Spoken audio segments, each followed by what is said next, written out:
Muy bien, buenos días para todos. Bueno, está muy agradable acá, ¿eh? La verdad que está muy lindo. Nos espera una jornada brava hoy. Estamos colaborando allí en Villa Mercedes y allí no hay aire acondicionado, así que a las 7 la cena del Señor y a las 20:30 el ministerio, ¿eh? Y a terminar con la camisa toda transpirada, pero también con alegría, porque da gozo servir a Cristo. Salió en la tapa de hoy, siendo ya nuestro tema, en el diario de San Luis. No sé si alguien lo ha comprado, no lo compramos, pero leemos por internet la tapa, y dice que las estafas en el año 2021 se incrementaron casi 3 veces respecto al año 2020. 324 denuncias se registraron. Imagínense que no todo el mundo denuncia. Y lo que sí es cierto, me llamaba la atención, en el último mes, a través de diversos medios, alertaban a la población que no cayeran en los engaños de los estafadores, sobre todo personas de más de 80 años en adelante, y casos muy tristes acerca de estafas de bienes grandes como propiedades. Entonces, el tema de hoy justamente es ¿qué es el engaño y cuánto engaño hay en el mundo, ¿no es cierto? No solo en el orden material, aquellos aprovechadores que se abusan de la buena fe y de la credulidad de las personas. Siempre uno dice, bueno, le creen a un estafador y no le creen a Dios porque no le creen a su palabra, pero así somos los seres humanos en muchas ocasiones. Y un engaño es hacer creer algo que no es verdad. Un engaño es hacer creer algo que no es verdad. Y la Biblia nos dice que muchas veces nuestra intuición, nuestro conocimiento, la percepción que tenemos de las cosas, nuestra idea, nuestra formación, nos hace creer cosas que no son de acuerdo a lo que dice Dios en su palabra, o que no son de acuerdo a lo que es la voluntad de Dios. Por eso Dios dice también allí en Isaías capítulo 55 que sus pensamientos son mucho más altos que nuestros pensamientos, y sus caminos muy distantes de nuestros caminos. Por eso el mensaje en esta mañana es a considerar cuán débiles, cuán frágiles, con cuánta facilidad podemos dirigirnos hacia un precipicio y no darnos cuenta, porque muchas veces nuestros ojos están vendados por el orgullo, por el desconocimiento, y vamos hacia un lugar donde, bueno, va a ser nuestra destrucción. Un poco lo que habló Helmut acerca de la tristeza que nos causan aquellos que conocen sobradamente el mensaje del Evangelio y aún así lo rechazan. Dice, vamos a los textos, en Jeremías capítulo 16, versículos 11 y 12.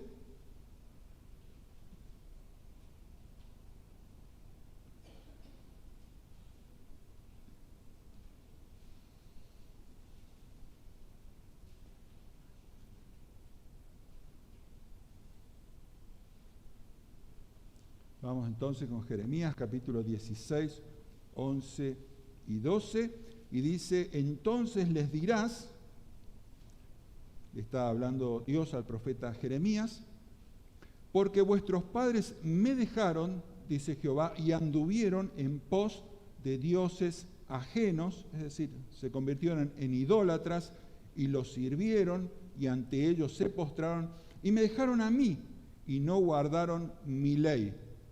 ¿Lo tenemos el texto? Bien.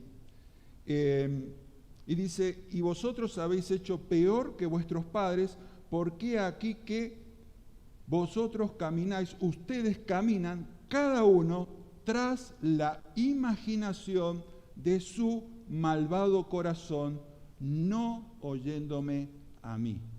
La advertencia de Dios justamente es eso, que no podemos confiar en nuestro corazón, nuestra intuición, nuestro conocimiento, para las valoraciones y las decisiones más importantes de la vida. Esto contradice notoriamente con todo aquello en lo cual somos asediados permanentemente a través de todos los medios de difusión. estaba viendo una superproducción sobre el rey David.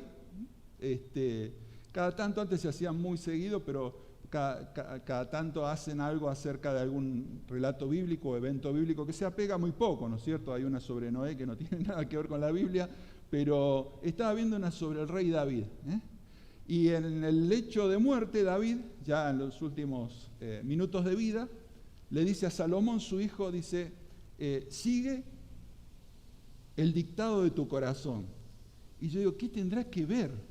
¿Qué tendrá que ver con lo que dice la Biblia, donde, bueno, tenemos el extenso parlamento que David le hace a Salomón respecto de un montón de cuestiones, pero eso es sacado de la imaginación de los escritores de Hollywood. ¿Por qué? Porque las personas dicen, confía en tu corazón, sigue tu corazón. Y la Biblia dice, cuidado con lo que imaginamos en nuestro corazón o las ideas que nos hacemos que no coinciden con la realidad. Por eso dice en Gálatas 6:3, vamos a leer también, Gálatas capítulo 6, versículo 3.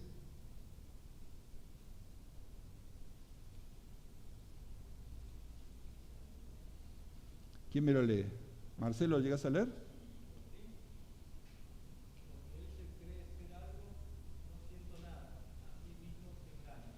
Muy bien. El peor de los engaños, engañarse uno mismo, ¿no es cierto?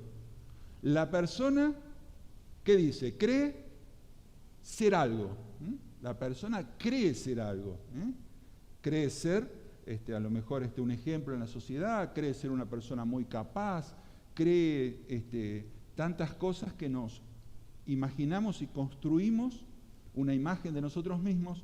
Y dice el apóstol Pablo, después vamos a ver cuántas veces lo repite, para que nos pongamos en el lugar que cada uno debemos conservar en la vida y también en la obra de Dios y delante de Dios. Y dice, el que cree ser algo, no siendo nada, a sí mismo se engaña.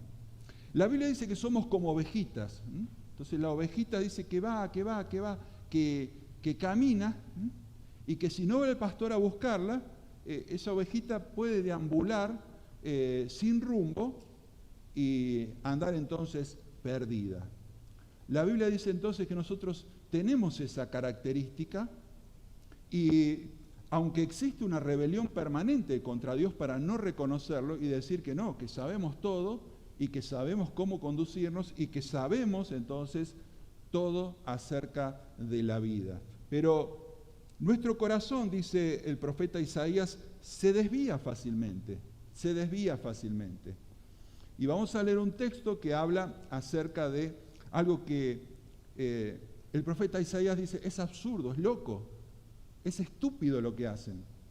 Pero sin embargo el ser humano actúa de esta manera. Dice Isaías 44, 18 al 20. Vamos a leer entonces Isaías 44, 18 al 20. ¿Alcanzás a leer, Andrés? Felicito a los que tienen buena vista. Yo me tengo que sentar bien adelante porque si no, no veo. La única ventaja es que no necesito lentes de cerca, pero de lejos, bueno, ahí estoy en problemas. Vamos, Andrés. Isaías 44, 18 al 20.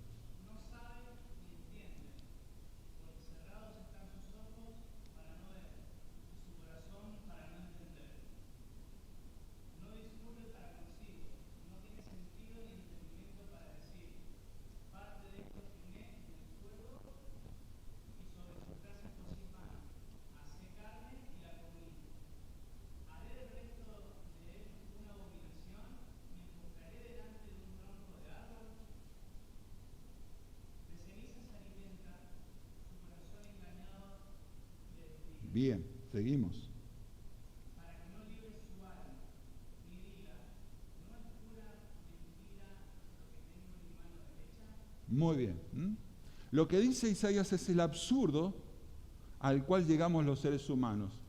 Lo que ha leído Andrés es, está una persona en el campo y dice, bueno, vamos a hacer un asadito, vamos a asar algo. Entonces, ¿qué hace? Dice, corta un tronco. Y dice, con la mitad del tronco hace fuego. Y entonces con ese fuego, dice, parte de esto, quemen el fuego, sobre sus brasas, dice, el versículo 19 dice, cocí pan, cociné pan, parece que fue un banquete completo, cociné pan, asé carne y lo comí. Dice que como le sobró la mitad del tronco, entonces, ¿qué hizo? Dice, bueno, ya que me sobró la mitad del tronco, voy a agarrar un elemento afilado y entonces se pone a tallar. Por eso la Biblia habla en los Salmos de las imágenes de talla. Son maderas talladas que también se recubrían de oro, de plata y estatuas como hoy podemos ver en varios lugares. Ahora dice, ¿qué hace? Dice, toma la mitad del tronco, con la mitad se alimentó, con la otra mitad ¿qué hace? Lo empieza a tallar y le da forma. Y después le dice a ese tronco, vos sos mi Dios, y se inclina ante ese tronco. Y dice, su corazón engañado le desvía para que no libre su alma.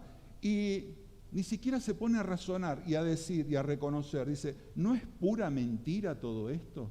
¿No es pura mentira todo esto?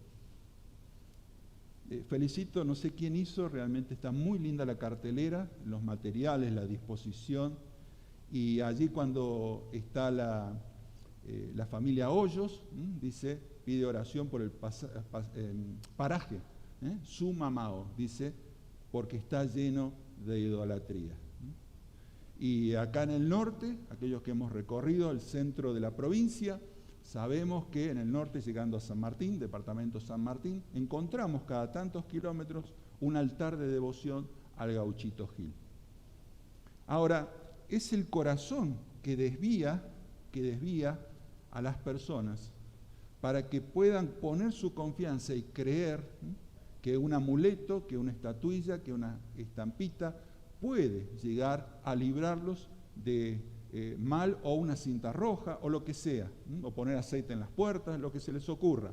Puede llegar a librarlos de cosas malas. A veces nos encontramos con extremos. En un tiempo, la población local de acá de San Luis era extremadamente católica, extremadamente religiosa, y bueno, las procesiones que veíamos permanentemente. Me llamaba la atención cuando estuve colaborando en el aniversario de una iglesia ahí en Río Negro, en la zona petrolera, y cuando les comentaba acerca de la idolatría, me decían, no, pero eso es en el norte, dice, eso sí, porque para ellos, o sea, usted sabe dónde está Norma. Norma, ¿está por acá? Ah, ahí está, bueno, para ellos todo es el norte, ¿no es cierto? Usted está en Ushuaia y para ellos nosotros estamos en el norte. Entonces, no, eso es en el norte. Ellos, bueno, hay mucha inmigración europea, y entonces ellos no tienen normalmente esas costumbres, ni son molestados. Yo preguntaba, ¿pero ustedes nunca han tenido problemas para predicar el Evangelio? Bueno, ellos no registran, o por lo menos no comentan que hayan tenido problemas en ese tipo. Así que nuestro país es vasto en muchos aspectos, en climas. Me acuerdo del frío que hacía, por eso Daniel dice, me encantó Bariloche, yo quiero volver a Bariloche.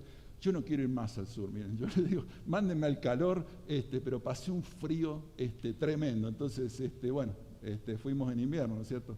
Pero fuera de eso, no solo es vasto en climas, en variedad de la naturaleza, sino también en creencias.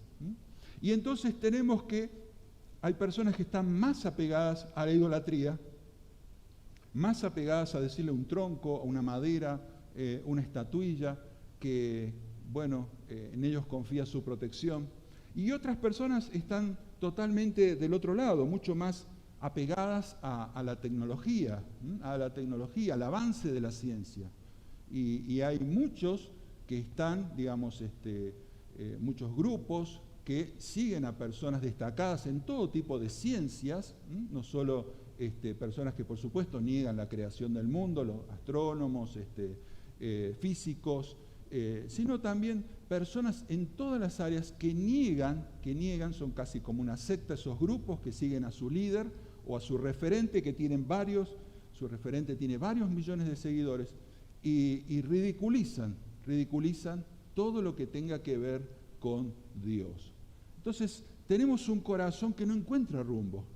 Una parte de la sociedad se vuelca tras cosas que no sirven, son dioses. Otra parte de la sociedad se vuelca tras aquello que puede y piensan va a traer la solución a sus problemas. Ahora, es lógico que el ser humano vaya dejando cada vez más la superstición o algunas supersticiones para volcarse a la ciencia. ¿Por qué? Porque ha avanzado mucho la ciencia y a muchos entonces les hace creer que la ciencia es la solución para todas las cosas. Ustedes saben cómo era la vida hace 200 años. La persona que le dolía una muela no iba al dentista. ¿Dónde iba? Al peluquero. Iba a la barbería.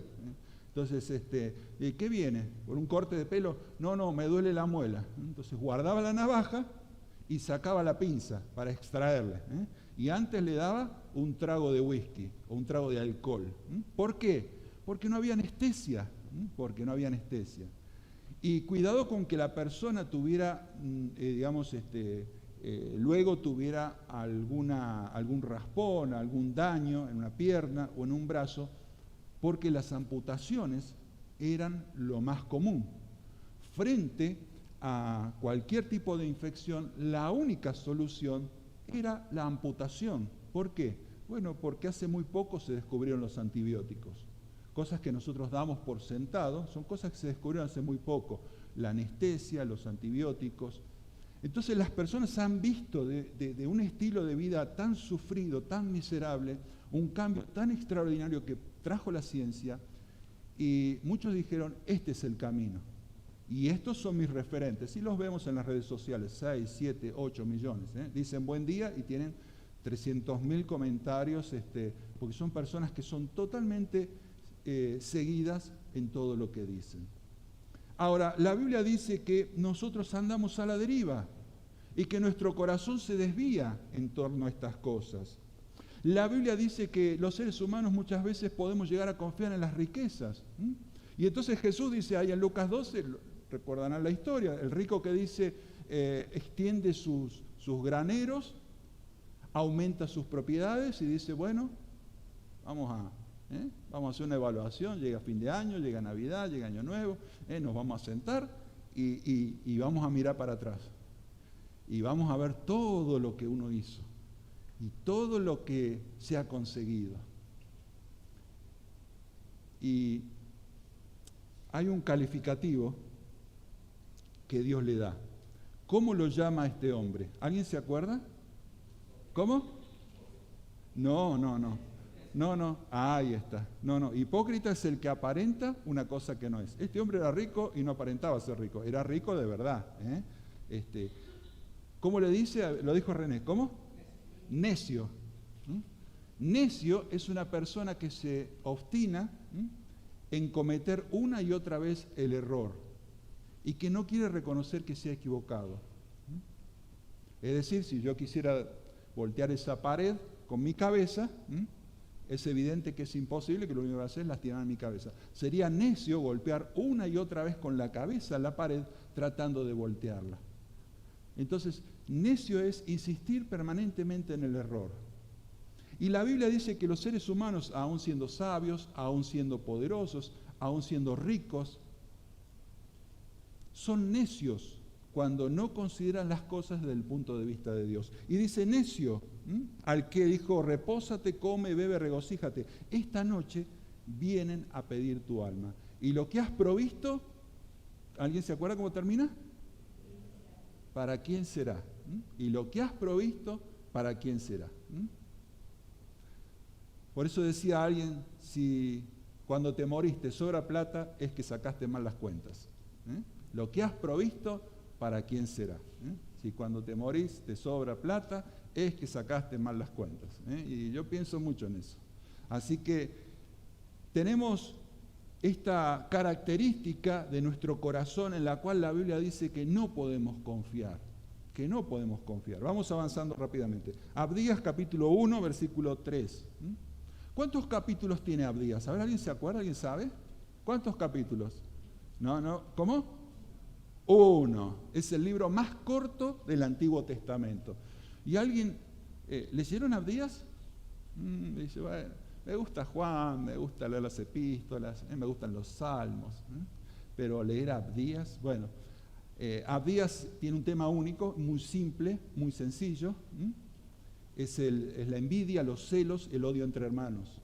Entonces, el tema de Abdías es el odio de los descendientes de Esaú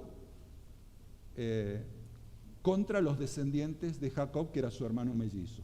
Es la pelea entre hermanos y es la condena justamente entre el regocijo de los descendientes de un mellizo, cuando en vez de ayudar en la desgracia del otro, entonces se alegran. Esa es la condena del libro de Abdías. El libro de Abdías dice, no debiste haberte alegrado en la desgracia de tu hermano.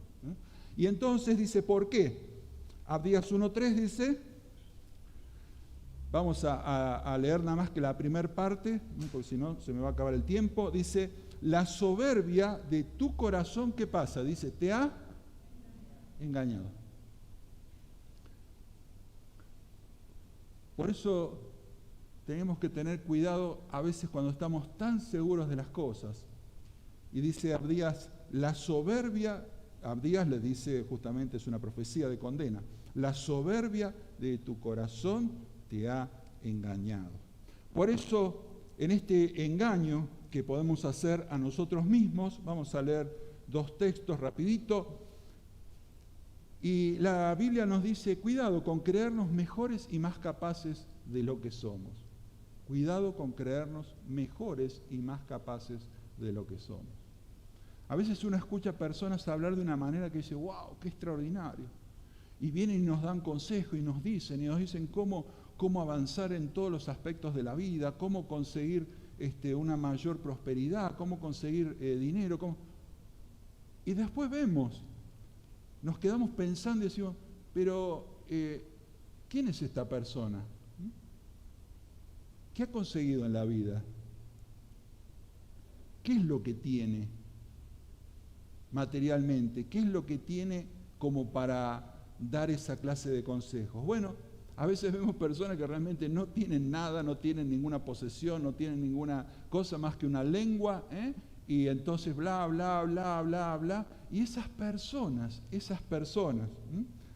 creen que son mejores y más capaces de lo que son, porque los hechos demuestran que no es así. Dice en 1 Corintios 3:18, 1 Corintios capítulo 3, versículo 18, nadie se engañe a sí mismo. ¿Qué es engañarse uno mismo? A ver, díganmelo algunos de ustedes. A ver, Rocío, ¿qué dice ahí? A ver, Rocío, que estaba viendo allá la firma, Rocío, el Mati, no sé cuántas las firmas, allá los jóvenes ahí en el pergamino, qué lindo. Vamos, Rocío, ¿qué dice? Nadie se engaña a sí mismo, dice.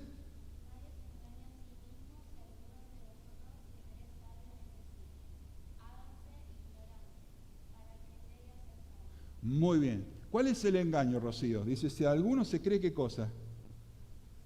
Sabio. A ver, está leyendo. Ahí está. Ese es el engaño. Rocío anota todo porque ella no se cree sabia. Ella dice, yo tengo que aprender. Y todos tenemos que aprender. Y nadie ha llegado a completar y nadie tenemos el diploma de curso de la vida cristiana terminado y aprobado. Nadie. Es hasta el último día. Entonces dice también en 1 Corintios 8:2, si alguno se imagina que sabe algo, aún no sabe nada, ¿cómo debe saberlo? ¿Cómo debe saberlo? A veces somos muy tajantes en las cosas y a veces creemos que las cosas son y tienen que ser o van a ser de determinada manera. Y ya lo decía el sabio Salomón allí en Eclesiastés 9:11. Eclesiastés 9:11. 5 cosas en las cuales muchas veces nos engañamos. Y en el tiempo presente esto se llama capacidad de adaptación. Debemos entender que dice que, ¿lo tenemos allí? No es de los ligeros, ¿qué cosa? La carrera. No por ser más ligero vas a ganar la carrera, me dice Dios. No por ser más fuerte vas a ganar la guerra. Dice, no por ser más sabio vas a tener asegurado el pan de todos los días. No por ser, ¿qué cosa dice? Prudente, vas a obtener riquezas. Y no por ser elocuente, o tener muchos favores y muchos contactos, vas a obtener los favores. Uno escucha permanentemente en la vida acerca de esto. ¿Cómo puede ser que esto? ¿Cómo puede ser lo otro? Bueno, cuanto más rápido nos adaptemos a la realidad, mejor. Y reconocer que en lugar de expresar permanentemente nuestra sorpresa, debemos aceptar y entender que las capacidades que creemos que tenemos muchas veces no nos aseguran el éxito. Ser ligeros no nos asegura la carrera. Ser fuertes, o creemos que somos fuertes, no nos asegura la guerra. Ser sabios no nos asegura el pan diario. Ser prudentes no nos asegura la riqueza. Y ser elocuentes no nos asegura los favores. Dice Salomón entonces que tenemos que encontrar justamente sabiduría en estas palabras para adaptarnos permanentemente. Hay personas que se comparan, viven comparándose. Yo estudié tantos años y el otro que barre la calle gana tanto. Bueno, es tiempo de adaptarse. El estudiar tantos años no quiere decir que el mundo te deba regalar tu sustento. Y podríamos seguir, pero se nos va el tiempo. Ahora, hay un ejemplo con Job, donde la persona que no comprende, que no está dispuesta a tener humildad delante de Dios, a quebrantarse, la persona que no está dispuesta a entender lo que dijo el Señor Jesús en Juan 15:5, donde dice, separados de mí, nada pueden hacer. Entonces muchas veces proclama su propia bondad y su propia justicia. Dice en Job 32:1, vamos a leer el texto, el 1, y ya vamos a saltear algunos puntos para poder cumplir con el horario. Dice Job 32:1, ¿quién me lo puede leer ahí? ¿Mati? ¿Puede ser? Job 32:1, ¿está ahí? ¿Lo han puesto? Ahí está. A ver cómo dice.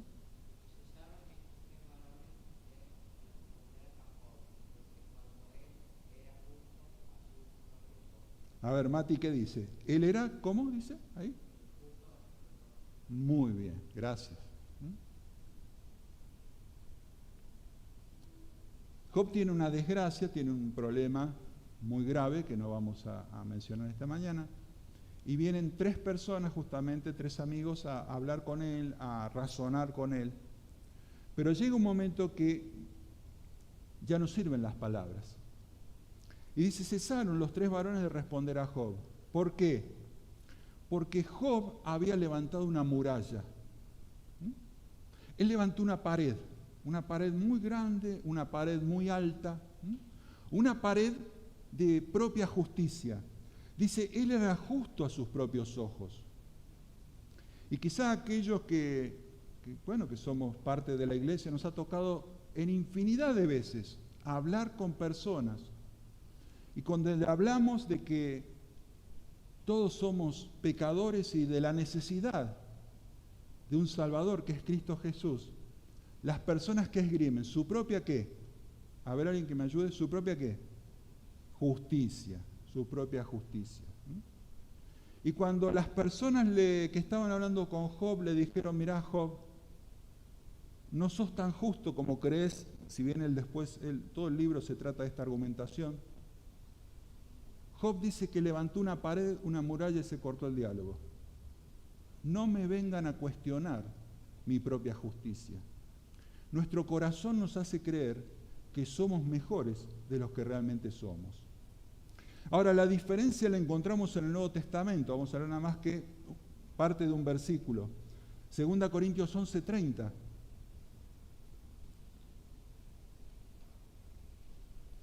Y dice, o lo vamos a leer entero, si es necesario gloriarse, ¿qué dice el apóstol Pablo? A ver, están medio dormidos, me parece. Vamos todos juntos. Si es necesario gloriarse, vamos todos juntos. Me gloriaré en lo que es de mi debilidad. Job decía, no me toque mi propia justicia. El apóstol Pablo decía, si de algo me tengo que sentir orgulloso o jactarme, es que soy una persona débil. El apóstol Pablo dice esto, el más grande misionero sobre la tierra después del Señor Jesús. Y él dice, si de algo me tengo que gloriar, es en mi debilidad. ¿Y qué decía él a Timoteo? Palabra fiel y digna de ser recibida por todos, que Cristo Jesús vino al mundo a salvar a los pecadores, de los cuales, ¿qué dice? Yo soy el primero. Si alguien podía confiar, como dice en ese capítulo de 2 Corintios 11 o en Filipenses capítulo 3, en su linaje, en sus méritos, en su disciplina como religioso judío, era él. Pero él sabía que todo eso no servía delante de Dios. Y él quizá no era el más perverso y malvado de los pecadores de la tierra, pero él se sentía de forma particular que había ofendido a Dios. Quizá alguien escuchando en esta mañana siente que hay cosas que debe arreglar con Dios. Y siente que de forma particular Dios le está diciendo, bueno, hay cosas que no andan bien en la vida y las hemos ido tapando, nos hemos ido aturdiendo con diversos temas para no pensar. Pero tenemos que reconocer delante de Dios que no sirve nuestra propia justicia. Que nuestro corazón, nuestros pensamientos, la vanidad de nuestra mente nos lleva muchas veces por caminos de soberbia, de arrogancia. Y que tenemos que entender justamente que delante de Dios somos pecadores. Estamos perdidos. Y hace falta reconocerlo, porque si alguien se está ahogando y no pide ayuda, nadie se va a enterar y le va a tirar un salvavidas. Cuando el que se está ahogando comienza a hacer señas y grita, socorro, ahí entonces llega la ayuda. Vamos terminando, se nos pasa el tiempo, vamos a saltear un punto, 1 o 2 puntos. Nos engañamos cuando no entendemos la ley de la siembra y la cosecha. Gálatas 6:7. A ver. Gálatas 6:7.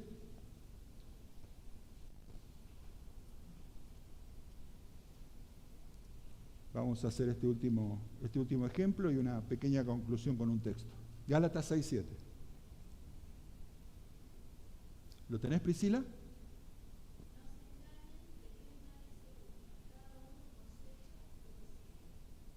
Muy bien.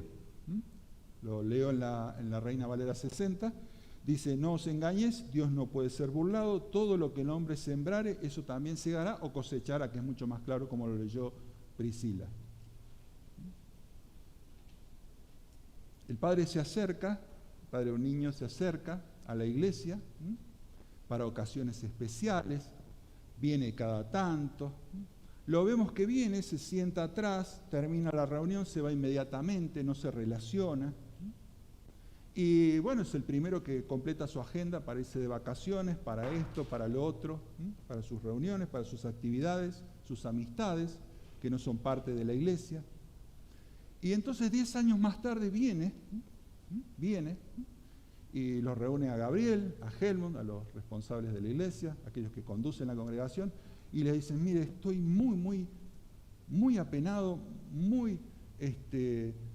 realmente muy acongojado porque mi hijo, mi hija no quiere venir a la iglesia, no quiere saber nada con la iglesia. Les pido a ustedes que intervengan, que vayan, que le hablen, que le digan, a ver qué le pasa, porque este chico está con las malas juntas, está con las malas amistades, no quiere saber nada con la Biblia. Les pido a ustedes que vayan y hablen con él. Por supuesto que es tarea de la iglesia y lo van a hacer los hermanos. Ahora, ¿dónde estuvo la falla? ¿Dónde estuvo la falla? Muchos años antes. Muchos años antes. ¿Qué es lo que sembró ese papá? Lo que está cosechando ahora. ¿Qué es lo que sembró? sembró para su placer, sembró para sus ocupaciones, quizá nada pecaminoso en sí, o por lo menos para la sociedad, pero aquello que ha sembrado es aquello que está cosechando actualmente. Y aquellas cosas que quizá por negligencia algunos de nosotros, o por descuido, o por ignorancia, hemos sembrado o hemos hecho, bueno, llega el momento en el cual debemos enfrentar la realidad de que en algunos aspectos hemos fallado. Por eso dice la Biblia que no debemos dejar que nuestro corazón nos engañe pensando que podemos cosechar lo bueno sin haber sembrado antes. Le dice Pablo a Timoteo, preparándolo para lo que va a ser justamente su vida de pastorado cuando él ya no esté, porque está a punto de ser ejecutado por el Imperio Romano. Y le dice, mirá, el labrador para participar de los frutos debe ¿qué cosa? ¿Cómo? No es una mala palabra trabajar, ¿no es cierto? No, como decían tan bajito, por ahí es una mala palabra. El labrador para participar de los frutos debe ¿qué? Trabajar primero, trabajar. Entonces, muchas veces nosotros queremos el crecimiento instantáneo. Muchas veces nosotros queremos las cosas de manera rápida. Y cuando a veces yo hablo con algunas personas que están en la obra y en la obra de Dios, y uno le dice, bueno, una iglesia son 20 años, porque hay que acompañar desde que es niño o desde que es adolescente hasta que la persona forma su familia y ya encara sus propias responsabilidades en la iglesia. Y algunos dicen, no, pero una iglesia es un año, una iglesia son 6 meses, una iglesia... Bueno, ojalá Dios pueda hacer de todo, pero también tenemos que tener en cuenta que sin trabajo no hay fruto, que sin esfuerzo no hay recompensa, que el labrador para participar de los frutos debe trabajar primero. Para participar de los frutos debe trabajar primero. Terminamos con un ejemplo de lo que es el deseo y la realidad. Números 23:10. Vamos a leer 2 textos nada más, el ejemplo, y terminamos. Números 23:10. Un profeta llamado Balaam, lo leo yo para no leer todo el versículo, dice una frase que es impactante como deseo para su vida y para el final de su vida. Dice allí en Números 23:10, muera yo la muerte de los rectos. Es una persona que dice, yo quiero tener un final feliz, la muerte de los rectos, en una cama rodeado de los hijos, los nietos, allí la última exhalación de mi vida, como la muerte de un justo, de alguien que vivió justamente en la vida. Ahora, ese es un deseo, pero no trabajó para eso. Al contrario, no trabajó para eso. No podemos hablar mucho más porque ya terminamos, pero vamos a ver cómo si tuvo la muerte de los rectos, de los justos, si murió en su cama, rodeó de sus nietos, de sus hijos. Números 31:8.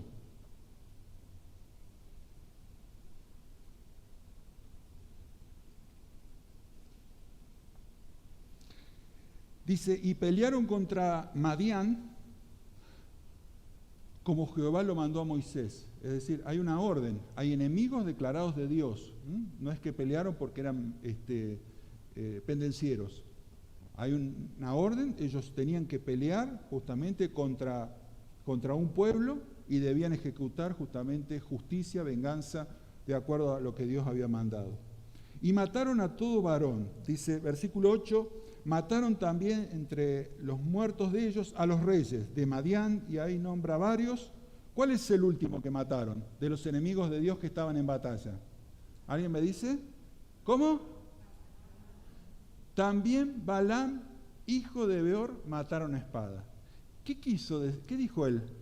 Muera la muerte de los justos. Expresó su deseo. ¿Cuál fue su final? Murió con los enemigos de Dios. Murió del otro lado.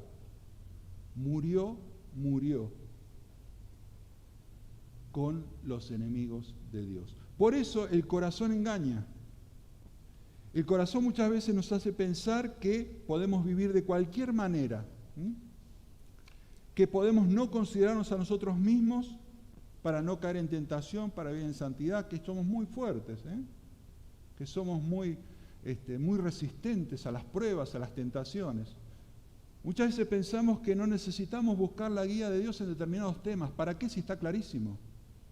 Muchas veces pensamos que tenemos más capacidades para enfrentar la vida y las cosas. Y después nos damos cuenta, tristemente, que no fue así. Muchas veces pensamos que separados de Cristo podemos hacer algo provechoso. Muchas veces pensamos que en la obra, separados de Dios, podemos hacer algo que sea de bendición. Muchas veces nuestro corazón nos desvía a creernos que el resto de las personas está para reconocernos únicamente a nosotros y para valorar lo que hacemos. Y dice la Biblia que nuestro corazón muchas veces se desvía, nos engaña. Y por ello debemos cuidar nuestro corazón, como dice también el sabio Salomón. Y terminamos en este último mensaje, me tocó a mí el último mensaje del año, diciendo que no confiemos, como dice también Salomón, en nuestra propia prudencia, en nuestras propias capacidades, en nuestro propio razonamiento, en nuestra propia sabiduría, en las cosas que creemos y estamos absolutamente convencidos de que son así y quizá no son así. Y es así que Dios nos llama a una dependencia permanente de Él, en las pequeñas y en las grandes cosas, a una dependencia continua, a una dependencia continua. Yo creo que cada uno de nosotros, los varones, soy varón, me identifico con los varones, alguna vez hemos sentido las palabras de Pablo o hemos hecho nuestras las palabras de Pablo ahí en Romanos capítulo 7. En mi carne no mora el bien. Decimos, ¿cómo podemos estar involucrados quizá o en un momento tan elevados en el espíritu, en las cosas de Dios, y en otro momento podemos estar pensando o quizá divagando en nuestra mente cosas que son lejanas a la palabra de Dios? Por eso necesitamos ese andar continuo con Dios. Necesitamos estar permanentemente en el servicio. El servicio santifica. El servicio santifica sin lugar a dudas. Y dice, bueno, la palabra santifica, el Espíritu santifica, pero si estás ocupado en el servicio, santifica. Las personas que lo que más buscan es el placer, ir para acá, para allá, para allá, para allá. Yo sé que si no estoy en las cosas de Dios, soy un peligro, para mí y para mi familia, lo puede decir Nilda. Yo sé que necesito estar en las cosas de Dios, porque el servicio santifica. Nos tenemos que preparar en cuerpo y en espíritu para servir, y eso va santificando nuestras vidas. Terminamos con Joel 2:12, un mensaje para todos. Dice Joel 2:12 y 13, por eso pues ahora dice Jehová, ¿qué hacemos con el corazón? Convertíos a mí de todo vuestro corazón, con ayuno y lloro y lamento. Rasgad vuestro corazón y no vuestros vestidos, y convertíos a Jehová vuestro Dios. ¿Por qué? Porque es misericordioso, clemente, tardo para la ira y grande en misericordia, y que se duele del castigo. Los cristianos cada día debemos ir tomando cada vez más la forma de Cristo, imitar a Cristo. Va a ser el tema de esta tarde allí en Villa Mercedes. La imitación de Cristo. Y si hay alguien que todavía le resultan extrañas estas palabras, que todavía no tiene la paz de Dios en su corazón, que todavía no sabe lo que es el gozo de la salvación, la seguridad de la vida eterna, esta palabra también es para alguien que nos puede estar visitando en estas mañanas. Conversión significa esto: no adherirse a una iglesia, sino arreglar las cuentas con Dios, a través de reconocerse pecador, pecadora, y recibir a Cristo en el corazón. Que Dios bendiga a la iglesia en esta mañana. Amén.